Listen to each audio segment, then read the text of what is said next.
Assalamualaikum warahmatullahi wabarakatuh. Alhamdulillah wassalatu wassalamu ala Rasulillah wa ala alihi wa ashabihi wa man tabi'ahu wa wala.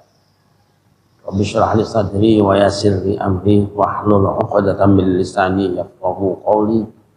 Subhanaka la 'ilma lana illa ma 'allamtana innaka antal alimul hakim.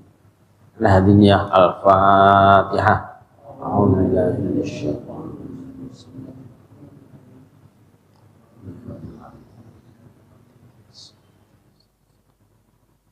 rajim.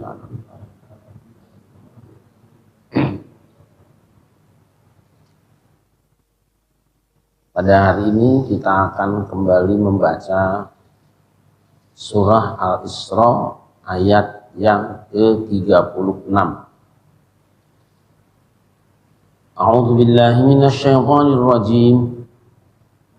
Bismillahirrahmanirrahim. Wa la taqfu ma laysa laka bihi 'ilm.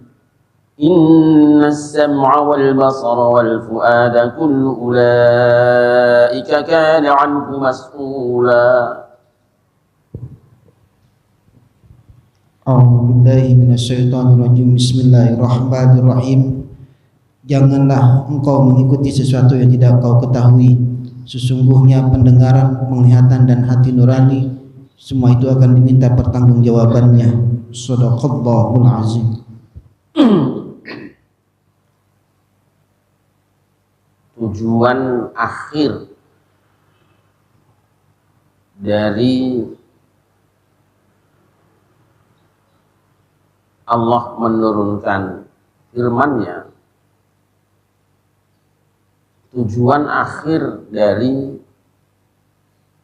manusia membaca kitab suci Al-Quran adalah agar supaya para pembacanya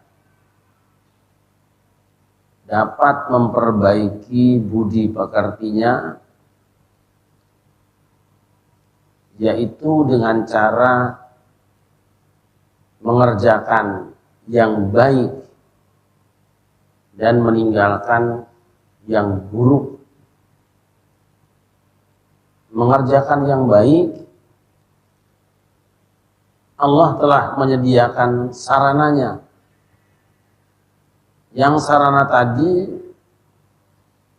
bisa jadi juga bisa digunakan untuk perkara-perkara yang tidak baik. Sering saya sampaikan bahwa tubuh manusia ini seperti sebuah negara. Baik negara itu berbentuk kerajaan, republik maupun yang lainnya. Yang namanya sebuah kerajaan atau negara tentu ada pemimpinnya. Kalau di republik ada presidennya. Untuk suksesnya program yang diinginkan oleh rakyat dan dititipkan kepada presidennya, maka presiden membutuhkan para pembantu. Yang lewat pembantu tadi diselesaikan tugas-tugas yang menjadi tanggung jawab kepresidenan. Oleh karenanya, maka hendaknya seseorang bisa memastikan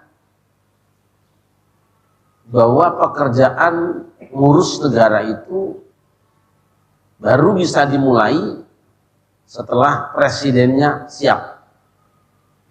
Ini lagi ngomongin badan nih. Kalau hatinya sudah siap, sudah punya komitmen untuk menjadikan badan wadahnya ini semua benar, barulah dia ditugaskan untuk mulai bekerja. Kemudian presiden juga butuh ada pihak-pihak yang bisa memberikan masukan dari luar kabinetnya ini, dari luar anggota tubuhnya, agar supaya apa yang dikerjakan itu adalah yang terbaik. Sallallahu alaihi Nabi Muhammad. Anggota badan, telinga, mata, tangan, kaki, itu adalah menteri kabinetnya yang akan melaksanakan apa yang menjadi instruksi presidennya. Hati adalah presidennya. Apabila presiden cenderung melakukan kebaikan dan dia tahu benar yang baik itu apa, maka dia akan memerintahkan kepada anggota badannya untuk melakukan perbuatan tadi dan menghasilkan kebaikan. Apabila hati sebagai presidennya tidak ada kecenderungan melakukan kebaikan, meskipun dia tahu kebaikan, maka yang akan dia perintahkan adalah perbuatan yang tidak baik, yang kemudian akan dikerjakan oleh anggota badan sebagai menteri kabinetnya. Hamba Allah yang dimuliakan,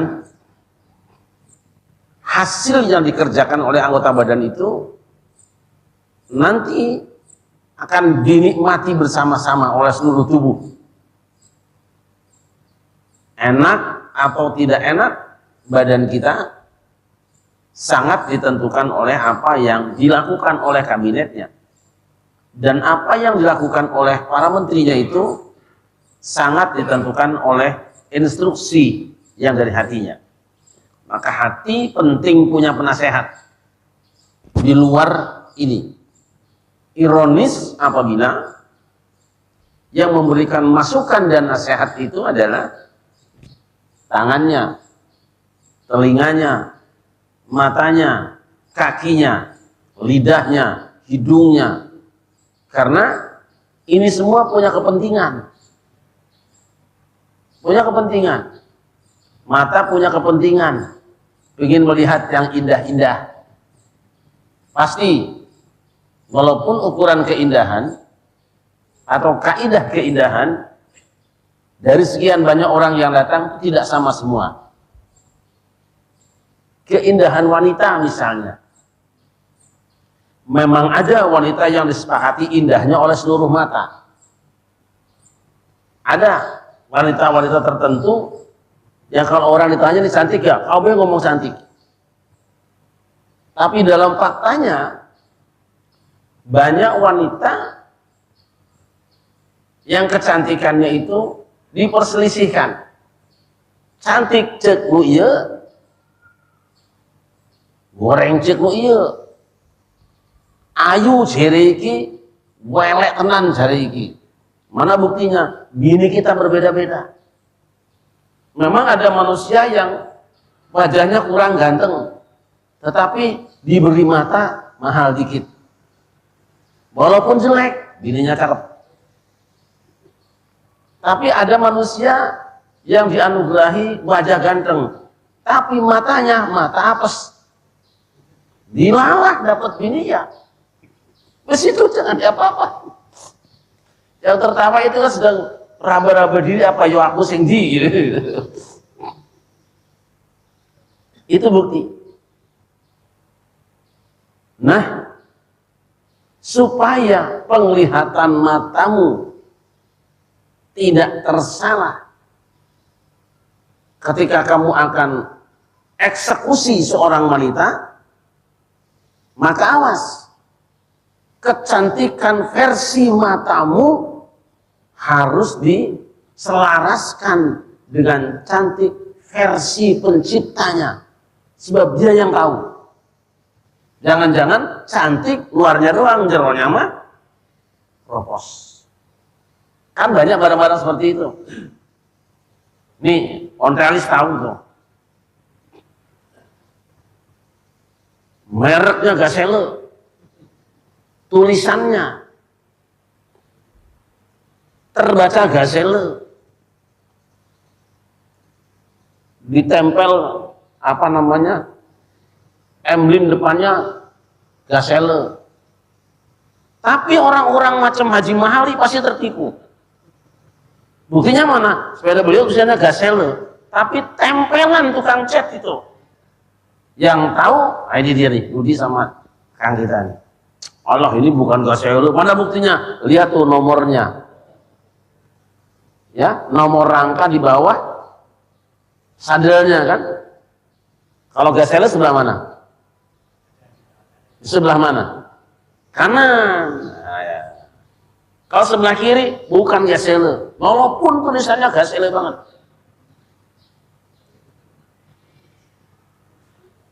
Kepinterannya lagi, ada yang bodinya catnya jadul bener, jadul.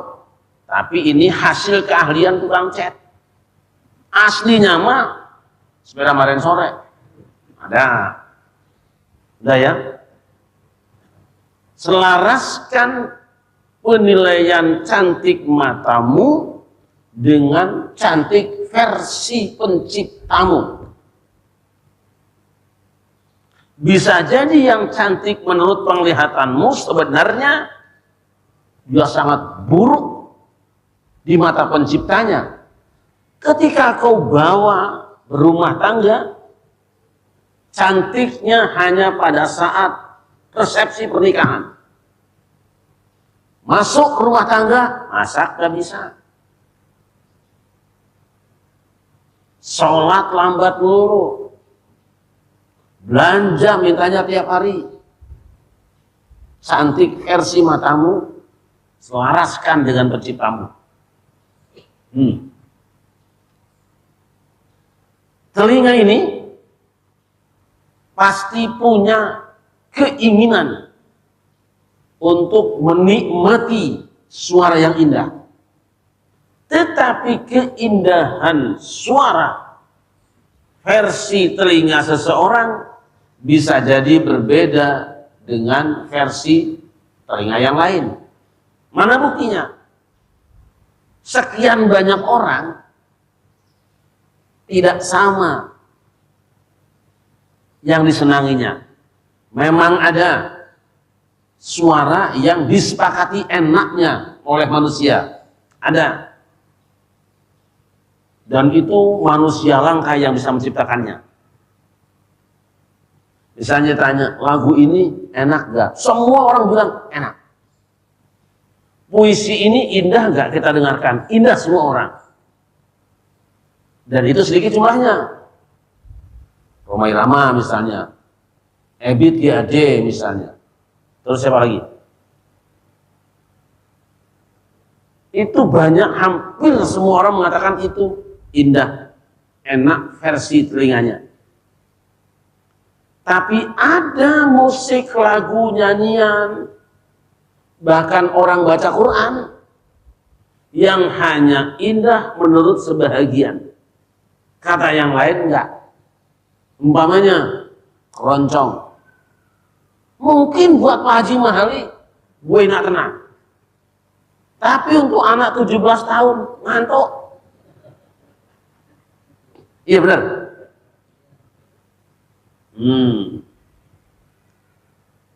Terus apa? Ada kan? Jangan biarkan telingamu sesukanya menilai keindahan, karena keindahan yang dihasilkan oleh telingamu berdasarkan versi masing-masing itu berpotensi menimbulkan keregangan dan keretakan di antara kita ketika bertemu. Puter dong, enak, berisik, melakukan itu putar-putar. Nah ini dia nih. Maka selaraskan keindahan versi telingamu dengan keindahan versi penciptanya. Paksa, tekan, supaya dia mengatakan baik, kalau baik menurut Allah. Bacaan Quran juga sama. Bagi orang-orang tertentu yang tidak pernah ngaji Quran dikira baik aja bacaannya fasih bener gitu. Wah, fasih bener nih, lidah Arab banget. Tapi bagi yang ngaji, fasih apaan? Ar-Rahmanir-Rahim. Iyyaka na'budu wa iyyaka nasta'in. Bagi yang nggak ngaji hanya melihat dok. Tapi yang pernah ngaji tajwid, ini amat. Selaraskan telingamu ketika mendengar itu dengan ketentuan selaras benar yang ditentukan Allah. Apa dikira kalau orang-orang Timur Tengah baca Qurannya benar semua? Belum tentu. Ngomongnya iya. Kalau mereka dari orang lahir umur 2 tahun sudah lancar bahasa Arab. Baceo pisan lah. Dari mimil. Tapi kalau baca Quran, saya sebenarnya ingin ada seminar besar-besaran tentang bacaan Quran para syekh-syekh, termasuk Imam Masjidil Haram, menurut kaidah tajwid. Ada yang perlu dikoreksi nanti. Umpamanya syarat berhenti sebelum masuk jawab syarat. Ada itu. Kalau buku yang salah tulis, kitab salah tulis, ada beberapa saya koreksi itu. Sittu harokatin ditulis sittu alifatin, ada itu beberapa kitab. Alhamdulillah saya sempat koreksi, termasuk kitab qiraat juga. Bukan berarti saya pinter kan? Ya emang tahunya segitu-gitunya doang nih kita mah. Nah, banyak buku-buku yang kita koreksi, termasuk terjemahan juga. Jadi, di sini awas, ada yang benar menurut kamu, benar juga menurut Allah, dan benar faktanya. Itu di ayat. Wala taqfu ma laisa laka bihi ilmun. Jangan sekali-kali ya, jangan kamu mengikuti apa saja yang tidak ada pengetahuan padamu tentang masalah itu. Apa itu? Yang dimaksud ma itu adalah yang ditangkap oleh sumber ilmu tadi. Itu sumber ilmu. As-sam'u, pendengaran, al-basar, penglihatan, al-fuad, rosati. Yang kamu lihat, yang kamu dengar, yang kamu lihat, yang ada dalam perasaanmu, belum tentu benar sesuai faktanya. Jadi, kalau kamu mendengar sesuatu, kata seseorang, jangan kemudian kamu sikapi. Jangan kamu komentari seakan-akan yang kamu dengar itu memang seperti itu maksudnya. Jelas kan? Saya mendengar satu suara, orang bicara kepada saya, kedengaran sama telinga saya. Benar menurut telinga suaranya A, I, U. Tapi apakah jeroan kalimat itu juga seperti itu? Seperti yang kau tangkap lewat telingamu, lalu kamu pahami. Apakah benar ucapan itu seperti apa yang kau maksudkan? Apakah maksud dia sama dengan maksud yang kau pahami? Wih, gak gampang. Dia bicara A. Lihat-lihat dulu. Di mana bicaranya, kepada siapa bicaranya, dalam kondisi apa bicaranya. Karena orang akan beda cara bicara ketika beda tempatnya, beda yang dihadapinya, dan beda masalahnya.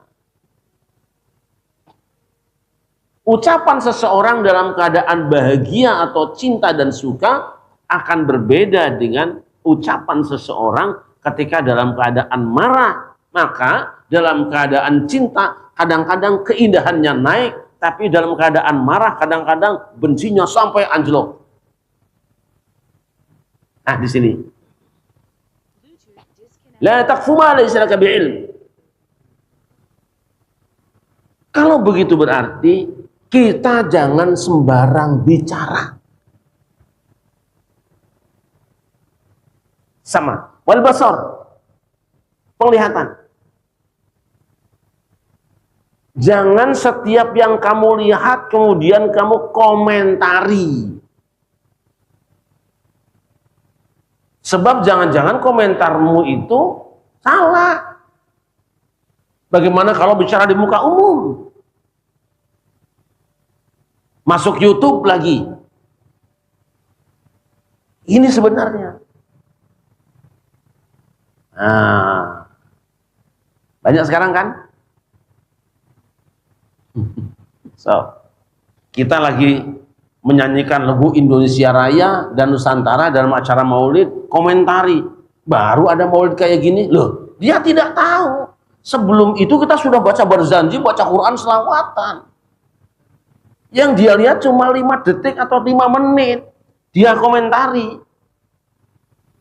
Maka komentar dia itu termasuk yang seharusnya berkaca, wala taqfu ma laysa laka bi ilmun. Kalau kamu tidak tahu benar, jangan komentari. Ulah sok geureuhan kata orang Sunda mah.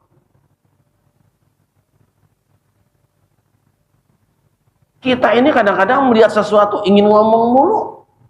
Siapa yang nyuruh sih? Ada orang mukanya kayak gitu. Ngomong. Orang mukanya rata amat ya. Lah. Kadang-kadang sasarannya guru ngaji juga. Emang guru ini pintar, apa sebenarnya mukanya ya, aduh. Awas. Jangan. Yang kau lihat zahirnya belum tentu benar maknanya seperti dalam hatimu ketika akan mengomentarinya.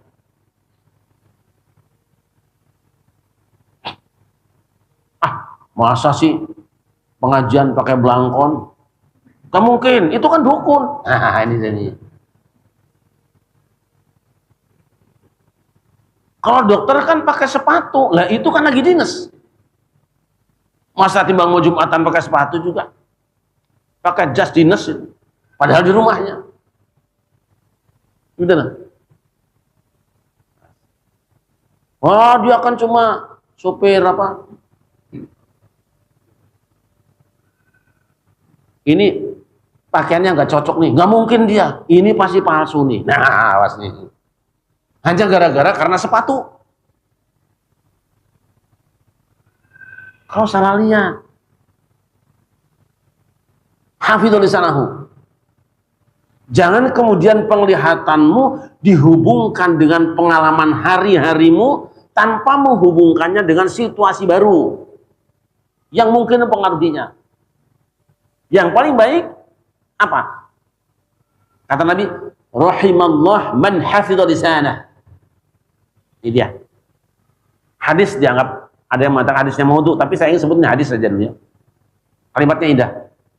Allah akan merahmati, menyayangi orang yang mampu menjaga lidahnya. Jaga, jangan dicol-colke. Kambing saja kita tali lehernya kok. Supaya apa? Supaya tidak keluyuran kemana-mana. Ayam kita kurungin. Supaya tidak kemana-mana. Burung saja kita kurungin supaya apa? Manggungnya enak di situ. Nah kalau dibuka mabur. Kambing dilepas talinya, udah kemana-mana. Lidahmu taleni. Ojo dicol-colke. Nih. Sallu ala Nabi Muhammad. Saya ingat hadis, rahimallah man hafidha lisanah. Allah akan merahmati orang yang mampu menjaga lidahnya. Jangan kita kira bahwa kalau orang yang gagu itu nggak punya lidah, punya. Cuma dia tidak bisa menggunakannya. Rugi dia. Tapi lidah orang gagu tidak pernah merugikan orang lain. Sebenarnya ada yang lebih berbahaya. Orang yang fasih tapi lidahnya mengatakan, mengucapkan sesuatu yang tidak baik, yang melanggar jobnya. Orang bisa melukai hati orang lain dengan lidahnya. Yang pintar ngomong. Tapi orang yang tidak bisa ngomong, tidak bisa menyakiti orang lain. Kalau begitu, ketika nanti kiamat datang, orang yang gagu, orang yang bisu, tidak akan dapat siksa dari lidahnya. Tapi orang yang pintar ngomong, lalu melukai orang lain, dia disiksa melalui perbuatan lidahnya. Kalau begitu, mana yang lebih baik? Mendingan jadi orang pintar ngomong tapi ngomongin orang lain, apa mendingan jadi orang bisu? Yang mana?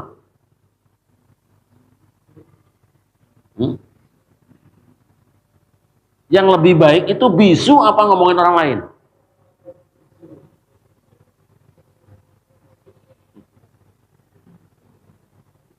Yang ini bisu, yang ini juga bisuin dengan buruk. Dah, ya, atau itu. Rahimallah man hafidha lisanah. Ini sebenarnya sudah saya ulang-ulang berapa kali di sini.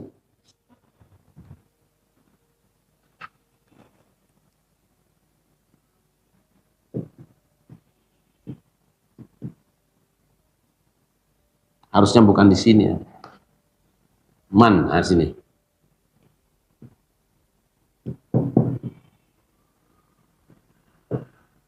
Wa arafa zamanah astaqamat tariqatuhu.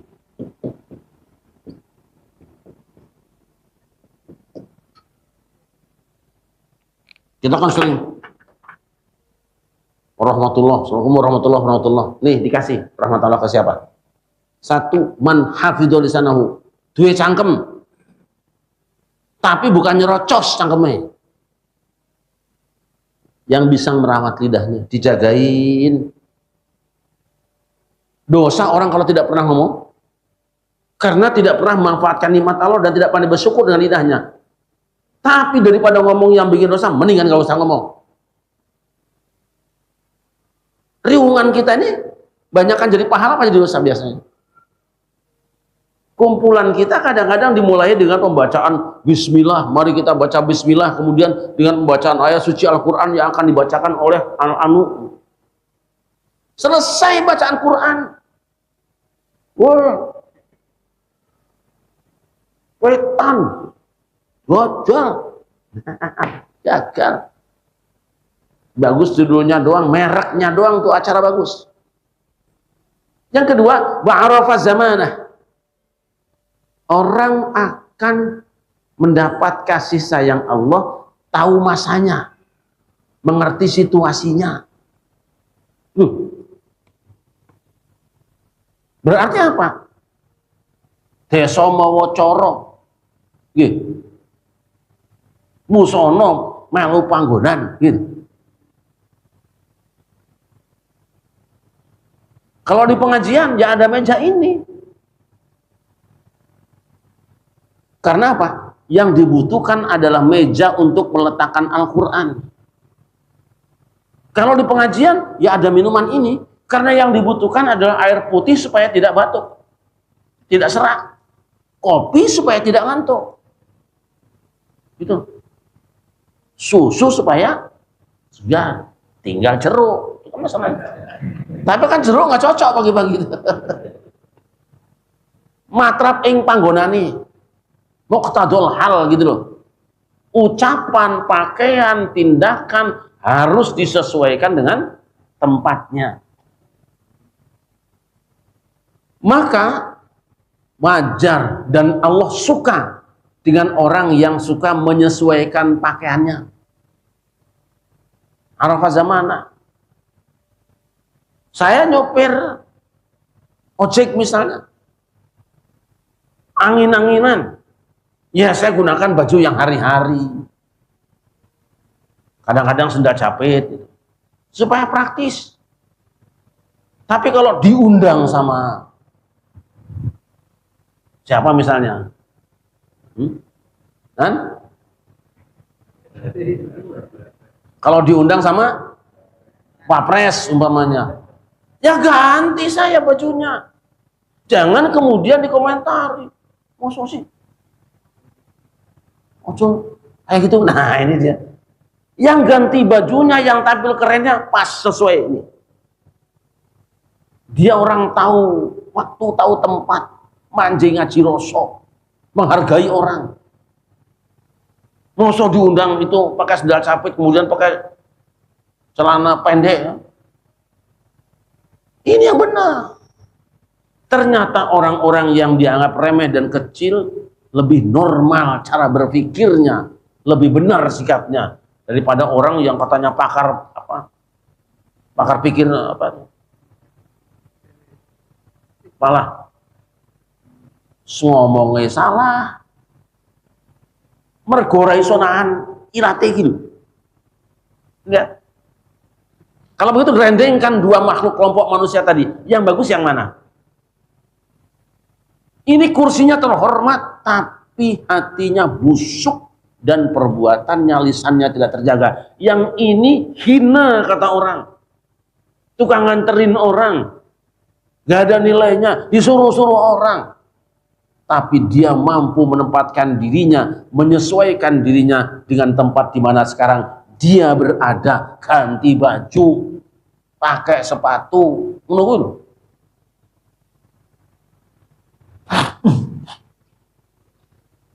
Sallu ala Muhammad. Kita di mana sekarang ya? Oh, yang mana kita? Mau ikut yang mana?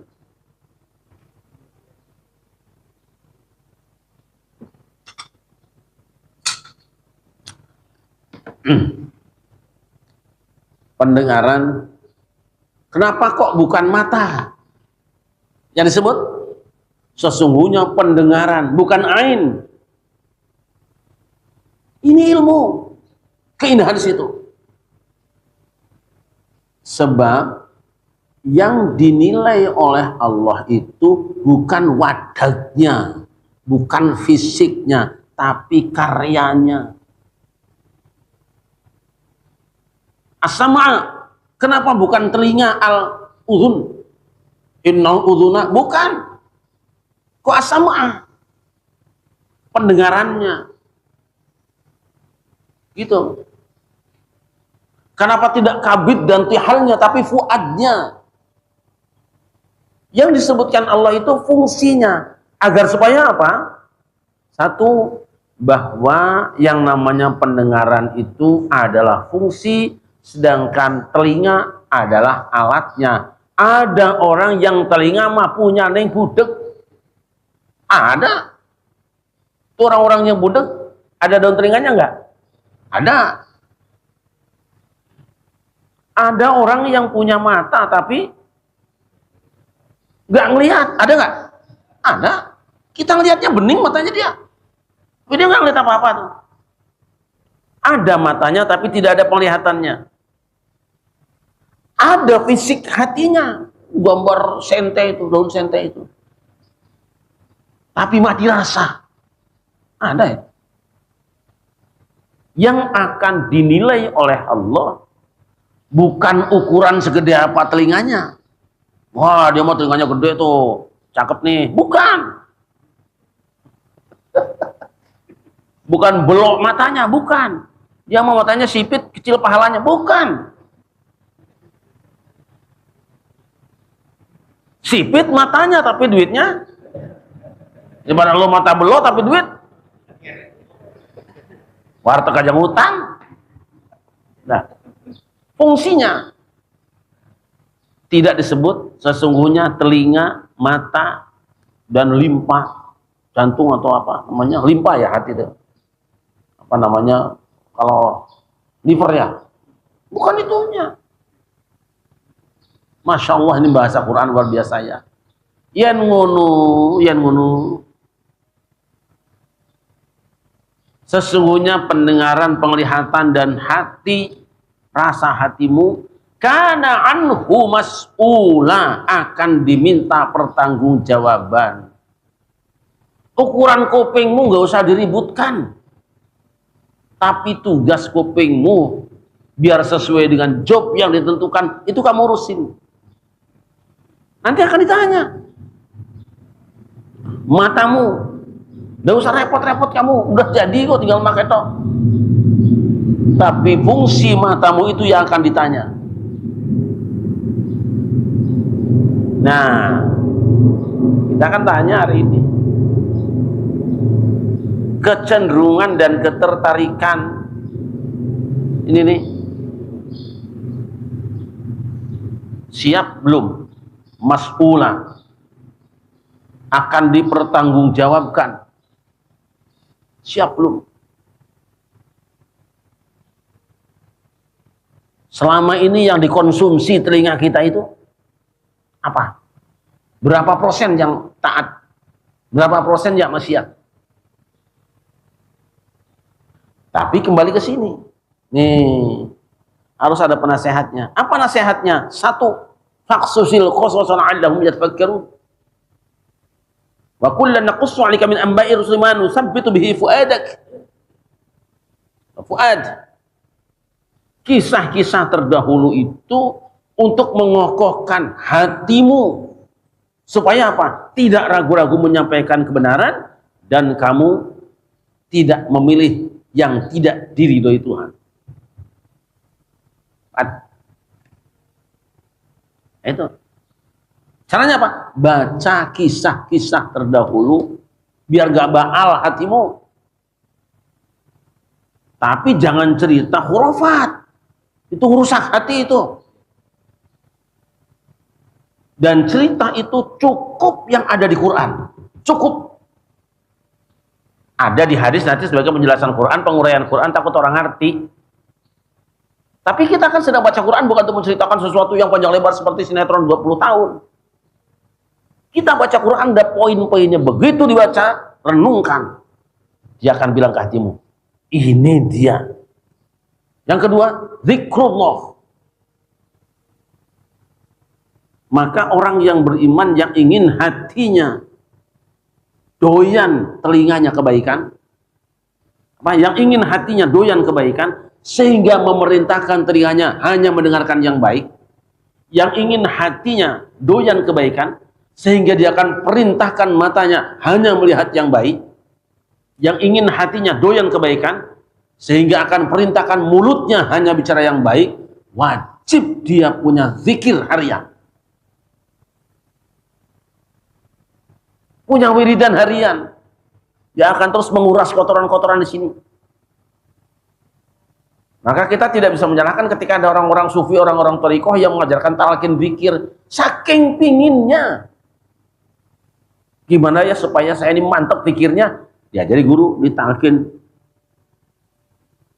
Malah ada yang beat segala, enggak apa-apa. Tapi hati-hati. Kalau beat atau talqin guru mursyid, jangan guru mursyid gadungan. Ada sekarang guru mursyid gadungan. Baca Quran salah. Terjemah Quran salah. Talqinnya, beatnya salah. Mereka ada itu. Ada tak? Kemarin saya lihat ada apa namanya, talqin zikir. La ilaha illallah, bereng bunyi semua. Terus Sayyidina Muhammadur Rasulullah, kayak bener, oh semua Sayyidina, salah iku. Ayo lihat di YouTube, mursyid gadungan. La ilaha illallahu Sayyiduna. Itu loh, marfo dia. Ini Sayyidina. Lah sekondi kowe iki. Mana yang datang ribuan orang. Udah dikasih merek mahal, taunya KW, alah wes. KW ku kalong wewe. Paham kan? Hati-hati. Mas kembali tadi tak salah. Jangan sampai kita berguru perkara zikir, perkara thariqah kepada orang yang tidak memenuhi syarat. Seorang alim tidak ditandai dengan busananya, tidak ditandai dengan bajunya, tapi ditandai dengan perilaku dan diwarnai dengan ilmunya. Kalau cuma pakai baju udung-udung besar itu, gomis apa? Beli Tanah Abang. Pingin keren, biara jenggot dulu. Tambah keren, banyakin minyak wangi. Supaya dihargai, siapkan tim sukses yang cium kaki kita. Semua ikut cium kaki. Pingin juga kita hebat lagi. Suruh beberapa orang bersandiwara, salaman bawa amplop. Nanti semua orang bawa amplop semua. Tapi guru mursyid yang hakiki bukan itu. Kata orang dulu, jelema hadek mah nu deket jeung Gusti mah sok nyumput dina nu caang. Orang yang hebat, yang dalam hatinya dia suka bersembunyi di tempat yang terang. Dia berada di muka umum. Sampai orang menilai dia orang rendah, tidak ada nilainya. Tapi Allah tahu ada mutiara di dalamnya. Karena memang pandai-pandainya orang sekarang menjual barang-barang yang jelek tetapi dengan mereknya yang bagus. Madu oplosan pakai kemasan. Gitu kan? Madu yang asli cuman diwadahi cengkli. Harganya lebih mahal. Yang asli udah cara apa? Meresnya juga sembarangan, namanya orang kampung. Ya kan? Yang jualan juga nggak pakai sendal. Itu.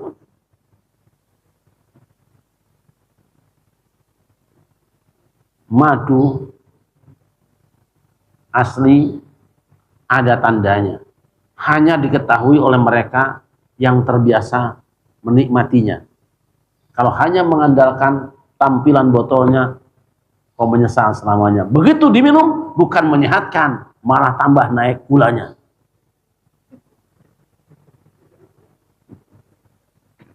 Sallallahu alaihi Muhammad.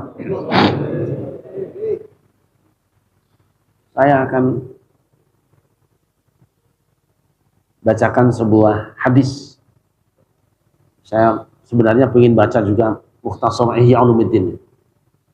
Tapi saya takut kalau dibaca kitab Ihya malah kita akhirnya minta pensiun dini semua. Sebuah hadis mengatakan, tuba liman amsakal fadla min lisanih wa anfaqal fadla min malih.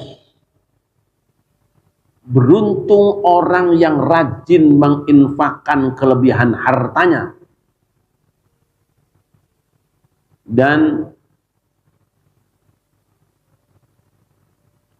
beruntung orang yang menahan diri dari kelebihan kata-katanya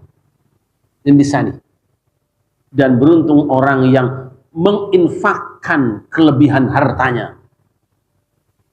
Kelebihan kata dia tahan sendiri, lisan dia tahan, tapi kalau harta dihamburkan untuk orang lain, dia infakkan. Sedikit bicara banyak infaknya, sama dengan kita. Sedikit infaknya, banyak bicaranya, nggak pernah infak. Sedikit aja, itu kan pengakuan sepihak.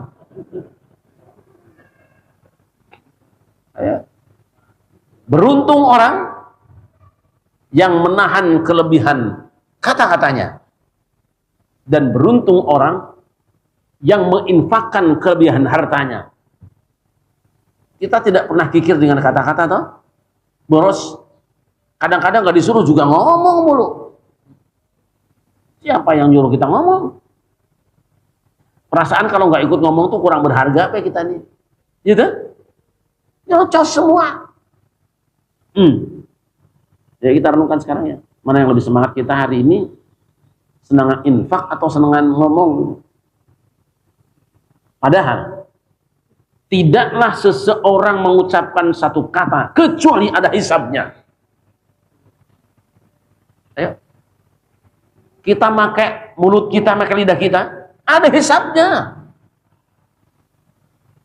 Bener ya dihisab, salah diazab. Semakin banyak bicara orang, semakin panjang hisabnya. Jangan gegabah. Kita makanya nggak lama-lama, kalau ceramah paling 2 jam aja. Itu kan nggak terasa, diminta paling-paling biasanya sejam. Tahu-tahu udah ngomong kelamaan 2 jam aja. Tentu itu kan dipotong dengan ngopinya juga, itu kan setengah menit juga mungkin. Baik dia dihisab, buruk pasti diazab. Bilang sama lidahmu ini, jangan sembarangan lu, kerja mulu sih. Emang ada hasilnya enggak? Jangan sampai kerja enggak ada hasilnya. Satu kata, satu pahala. Satu ucapan, satu pahala. Pastikan itu. Maka Allah siapkan fasilitasnya supaya lidahmu menghasilkan pahala. Nih Quran, baca. Supaya lidahmu menghasilkan pahala, nih zikir, ucapkan. Supaya lidahmu menghasilkan pahala, sholawatan. Awas ini. Nah, tapi kan kita kurang doyan. Anak. Sallallahu Muhammad. Perhatikan.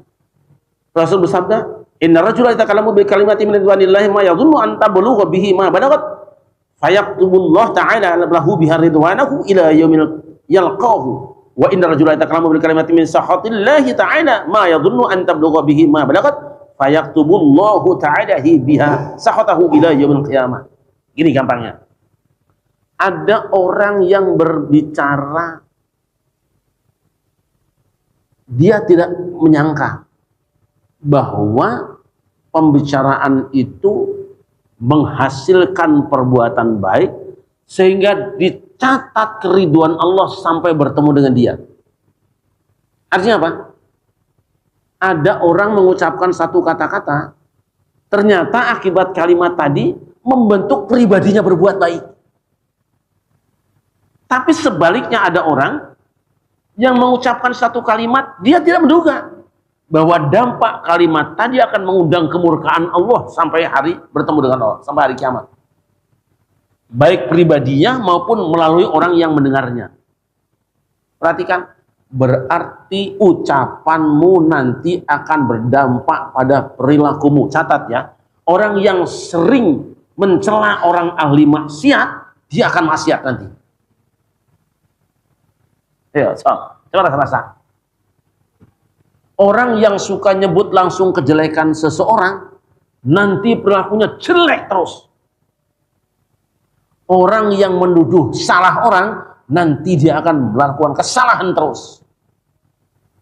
Hati-hati. Sebab apa? Mantul.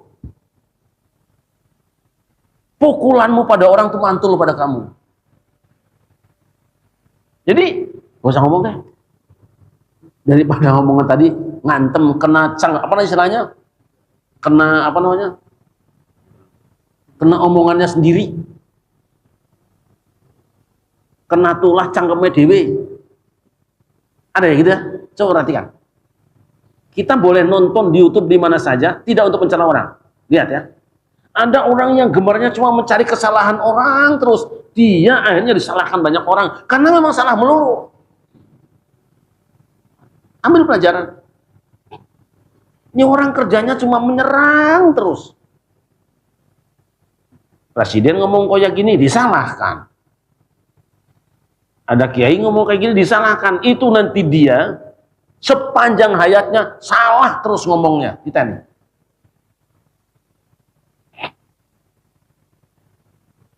Apalagi tukang edit. Mah sudah. Nanti pahalanya diedit dari kiamat nanti. Gitu. Ya mudah-mudahan kita nggak pernah diedit pahalanya ya. Masya Allah, Masya Allah. Sallallahu alaihi Muhammad. Nah, barang ya kan. Ingat-ingat ya. Kullu ulaika kana anhu mas'ula. nanti pendengaranmu, penglihatanmu, hatimu, rasamu akan diminta tanggung jawab. Summaratus alunna yauma idzin anin naim. Kau nikmatilah semua, bisa mendengarkan, nikmati. Tapi ketika mau menikmati alat pendengaranmu, pikir-pikir jangan sampai pas ditanya kamu salah. Ternyata salah menggunakan telingamu. Ketika akan melihat-lihat, sok pakai, dan itu nikmat dari Allah. Nikmati penglihatanmu. Tapi jangan sampai hanya demi kepuasan penglihatanmu, nanti disiksa kamu. Jaga 3. Jaga pendengaran, jaga penglihatan, jaga hati. Ini 3. Kalau orang sudah bisa menjaga ini, insya Allah Allah muliakan hidupnya. Yuk kita belajar dikit-dikit. Mulai kita absen. Saya di rumah tuh bikin agenda harian. Tapi juga sulitnya puluhan tahun nggak matrap-matrap. Saya bikin mulai jam 3. Jam 3 bangun, sholat malam. 11 rakaat, minimal 3. Selesai, baca Quran. Itu agendanya. Selesai itu tidur lagi. Bangun, qobliyah subuh, sholat subuh, wirid, baca Quran. 1 juz. Selesai itu, beres-beres. Dan seterusnya. Ba'da subuh kita baca tasbih 100 kali. Selesai, terbit matahari, sholat duha. Terus bekerja, nulis, apa saja kerjakan. Sholat duhur, selesai qobliyah ba'diyah, zuhurnya, tidur. Itu agenda saya, tidur pada zuhur, jam 1 itu. Jadi mohon dimaklumi kalau misalnya jam 1 siang, datang ke rumah itu ya mohon maaf kalau misalnya tidak langsung diterima. Tidak langsung ngobrol. Kalaupun ngobrol juga kan ya mohon maaf lah. Mungkin ada sesuatu yang tidak enak di mata saya. Karena jatah malam tidur 2 jam. Selesai, bangun, adzan asar, mandi, sholat asar, baca tasbih lagi 100 kali. Gerak kita, putar sedikit, kemudian maghrib. Pada maghrib ada wirid lagi, terus seperti itu. Itu kita coba untuk dipasang, ampun ya Allah sulitnya. 1-2 hari ya lah. Maka perlu ada ketegasan. Di rumah tidak boleh, tidak Quran bunyi terus. Selama matamu melek anak-anakku dan istriku, bunyi Quran. Boleh mati Quran saat kau mati tidur. Itu yang kita paksa hari ini. Alhamdulillah ya, walaupun ya tidak untuk riya, untuk belajar ya belajar. Maka IndiHome apa di rumah itu hanya untuk Quran aja. Lantai 2 itu ya Quran setiap saat. Sebab kalau tidak ada yang didengarkan yang baik, kita pengen ngomongnya tidak baik. Bentar. Mesti buat agenda. Dan agenda jadwal kegiatan rumah itu tolong pastikan. Dan kita kan nggak tahu umurnya, pastikan bahwa itu pahala semua. Pastikanlah. Dan saya pesan dengan keluarga saya, saudara saya, kalau bisa sudah membahagiakan orang lain, berbagi kenikmatan kepada orang lain sebelum kenikmatan untuk sendiri. Jadi usahakan kalau pagi, walaupun ngasih 1.000 perak buat anak-anak yang lewat, ngasih buah 1 lah. Berdoa aja tiap hari ada orang datang ke rumah kan. Bocah duduk setaat, mau buah apa kamu? Ini ya kasih. Baru kita minum. Karena apa? Allahumma a'ti munfikan khalafa, Allahumma a'ti mumsikan tarafa. Malaikat tuh nongkrong doain kita. Pagi itu ada malaikat berdoa. Malaikat kan ampuh doanya. Walaupun kalimatnya pendek. Lain sama kita. Doa berbusa-busa, kadang-kadang nyusun sajak juga. Nangis dipaksa-paksain gitu. Atau ada tim sukses yang nangis duluan supaya nyetrum yang lain. Malaikat Allahumma a'ti mumfikon khalafa. Ya Allah, orang yang berinfak, berikan ganti yang lebih banyak. Satu lagi berdoa, Allahumma a'ti mumsikan talafa. Orang yang menahan hartanya, bangkrutkan dia ya Allah. Itu kita sambut dong. Didoain malaikat, sudahlah berikan aja. 1.000 berapa sih 1.000? Kerupuk 1 ya. Jadi kalau kerupuk yang kecil mungkin 2 ya. Belajar. Ayo terus. Pastikan bahwa dalam setiap hari ada rezeki kita yang diberikan kepada orang lain. Supaya Allah senang ngasihnya ke kita. Dia mau dikasih rezeki teh, tumbuh jadi amal yang soleh. Ini malah dikasih rezeki malah ngumpet mulu. Udah, gak ada keberkahan. Itu sama saja dengan pancuran yang mampet ya. Orang yang baik, siram air hujan, mancur, bisa berwudu, bisa untuk mandi, bisa dan sebagainya. Pancurannya bagus. Tapi kalau siram air hujan, pancurannya mampet, pecahin. Ada nilai. Ingat ya, telinga dengan pendengarannya, mata dengan penglihatannya, hati dengan rasanya akan diminta pertanggungjawaban. Karena itu hati jangan terpengaruh dengan keindahan alam dunia ini. Karena apa? Hati milik Allah.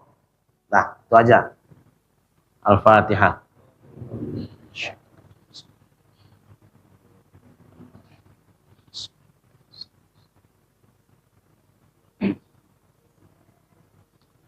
Allahumma salli ala sayyidina Muhammad wa ala ali sayyidina Muhammad sayyidil awwalin wal akhirin wasallam radhiyallahu tabaraka wa ta'ala an kulli sahabati Rasulillahi ajma'in. Rabbana la tuzigh qulubana ba'da idh hadaitana wa hab lana min ladunka rahmatan innaka antal wahhab. Rabbana innaka jami'un nasi li yaumin la raiba fi innallaha la yukhliful mi'ad. Allahumma shrah bil Qur'ani sudurana, Allahumma ighfir bil Qur'ani dhunubana, Allahumma nawwir bil Qur'ani kuburana. Rabbana atina fid dunya hasanatan wa fil akhirati hasanatan wa qina adzabannar. Wa sallallahu ala sayyidina Muhammadin wa ala alihi wa sahbihi wa baraka wa sallam. Bi fadli subhana rabbika rabbil izzati amma yasifun. Wassalamun ala mursalin walhamdulillahi rabbil alamin. Hasbunallahu wa ni'mal wakil. Assalamualaikum warahmatullahi wabarakatuh.